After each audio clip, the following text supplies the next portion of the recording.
মধ্যপ্রাচ্যে অস্থিরতার প্রভাব ক্রীড়াঙ্গনেও অনিশ্চয়তা তৈরি হয় বহুল আকাঙ্ক্ষিত ফিনালিসিমা ঘিরে। আর্জেন্টিনা ও স্পেনের মধ্যকার ব্লকবাস্টার ম্যাচটা হওয়ার কথা ছিল কাতারের লুসেইল স্টেডিয়ামে, কিন্তু যুদ্ধ পরিস্থিতিতে এই মুহূর্তে সেখানে আয়োজন ঝুঁকিপূর্ণ। তাই ধরেই নেওয়া হচ্ছিল এবছর মার্চের শেষ ভাগেও হচ্ছে না ফিনালিসিমা।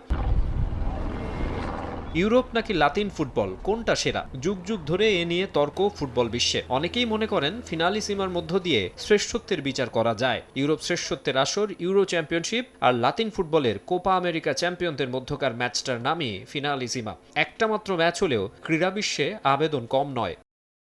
২০২৪ সালের জুলাইয়ে কোপা আমেরিকা ট্রফি উঁচিয়ে ধরেছিল আর্জেন্টিনা, আর ইউরোর শিরোপা ঘরে তুলেছিল স্পেন।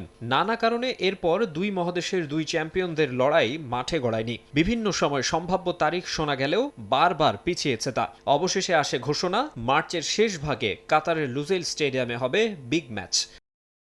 যে লুসেইলেই পরম আরাধ্যের বিশ্বকাপ ট্রফি জয় করেছিলেন লিওনেল মেসি। লাকি ভেন্যুতে আরও একটা শিরোপা জিতবেন এলএমটেন ভক্তরা আশায় বুক বেঁধেছিলেন, কিন্তু যুদ্ধ পরিস্থিতিতে পরিবর্তন হলো ভেন্যু, নতুন ভেন্যু সান্তিয়াগো বার্নাব্যু।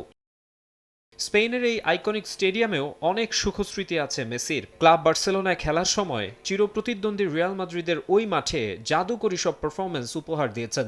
আরও একবার সেখানে ফেরাটা স্মরণীয় করে রাখতে চাইবেন আর্জেন্টিনিয়ান সুপারস্টার।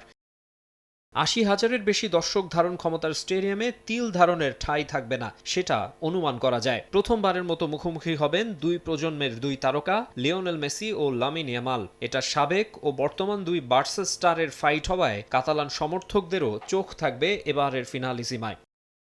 এর আগে ২০২২ সালে প্রথম ফিনালিসিমা জিতেছিল মেসির আর্জেন্টিনা। এবার অভিষেকেই বাজিমাত করতে চাইবে ইয়ামালের স্পেন। ২৭ মার্চ তারিখটা ঠিক থাকলে ফিফা বিশ্বকাপের আগে দারুণ এক ম্যাচ উপহার দিতে যাচ্ছে মাদ্রিদ। মাকসুম আলম খান, সময় সংবাদ।